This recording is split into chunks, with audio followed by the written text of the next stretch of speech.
tar sands are mentioned a lot in this issue. What exactly are they, and how are they related to the pipeline? Well, Chloe, tar sands are a very crude fossil fuel that is thousands of miles underground, and they're extremely corrosive and polluting. The process that's used to extract them is very energy intensive because they're so far down. Do you have anything to add?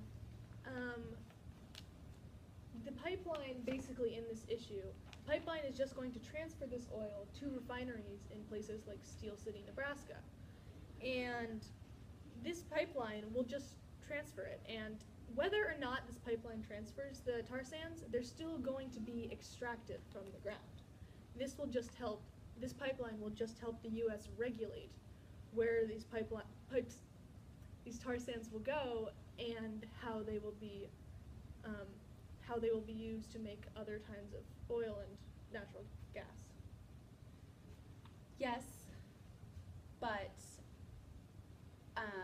the Keystone XL pipeline will not only require the U.S. to spend its tax dollars on it, but it will cross very important waterways and forests and farms, such as the Missouri River, the Yellowstone River, and 6 U.S. states.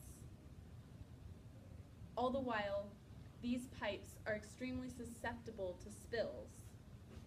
According to the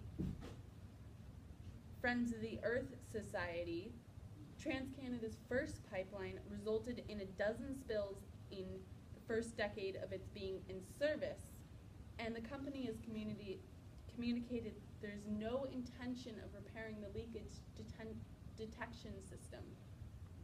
What do you have to say for that? Well, if the pipeline isn't built and if these pipelines aren't used, then what's going to be used instead is trains.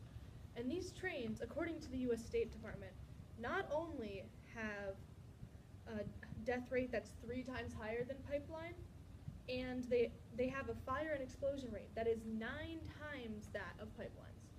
That is a giant amount, and it's one of the lesser evils. It's either you have a pipeline that has less explosions and less death rates, or you have trains which can have a lot more bad effects. They can fall over. They actually have a lot of problems that are like, they have a lot of problems, and there's people sometimes. There's a lot more people on them. Like, pipelines don't have people that are in there with like the oil, but trains have a much larger death rate. I see your point, but if tar sands are that dangerous in trains, what do you think that means to the pipes that run through the farms and ranches?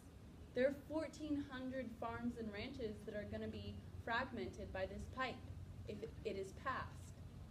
What does that mean to the people that live on the farms and ranches? First of all, to have this extremely dangerous pipeline running through. First of all, there are trains that are already running through these areas, and they are having the even worse consequences than these pipelines will have. Second of all, the TransCanada company has stated over and over again that they will fully accept any spills, or they will pay all this compensation, and they will restore the areas that these spills have happened on. They take full responsibility. Therefore, any of the bad things that happen and all of the danger, the TransCanada company will pay and will fix. But these trains don't have that. These trains are run by other companies and other organizations, and those trains, those people have not said anything like this. They're not going to clean it up if there's spills.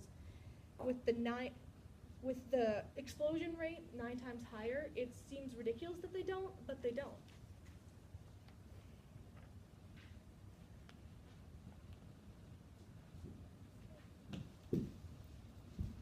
Very unhelpful here.